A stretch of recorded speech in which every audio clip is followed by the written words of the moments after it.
Hi കൂട്ടുകാരെ, ഇന്ന് ഞങ്ങൾ പാടിക്കുന്ന് വരെ പോവാട്ടോ. ഞാനും എൻ്റെ അമ്മയും കൂടിയാണ് പോകുന്നത്. ബസ്സിൽ കയറി കണ്ടക്ടറോട് പറഞ്ഞിട്ടുണ്ട് പാടിക്കുന്ന് ഇറക്കണമെന്ന്. അപ്പം ഞങ്ങളെ പാടിക്കുന്ന് ഇറക്കാമെന്ന് ഏറ്റിട്ടുണ്ട്.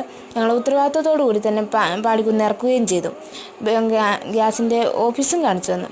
ഞങ്ങൾ ഗ്യാസിൻ്റെ ഓഫീസിൽ ചെന്ന് കൈയെല്ലാം വെച്ച് ആധാർ കാർഡെല്ലാം കൊടുത്ത് ഞങ്ങൾ ഗ്യാസ് പുതുക്കിയിട്ടുണ്ട്. ഞങ്ങൾ തിരിച്ചു പോരുകയാണ്.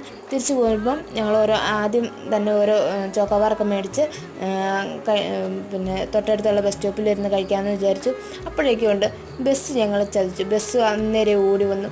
ബസ്സിന് ചാടിക്കയറി ഞങ്ങൾ.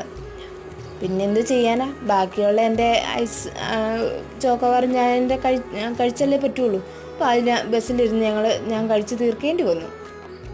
അപ്പോൾ അതിനുശേഷം ശ്രീകണ്ഠപുരം ചെന്നതിന് ശേഷം ചോറൊക്കെ ഉണ്ട് ഞങ്ങൾ പതുക്കെ വീട്ടിൽ പോയി. പിന്നെ എല്ലാവരും ഓർക്കുക, ഗ്യാസ് പുതുക്കാൻ മറക്കല്ലേ.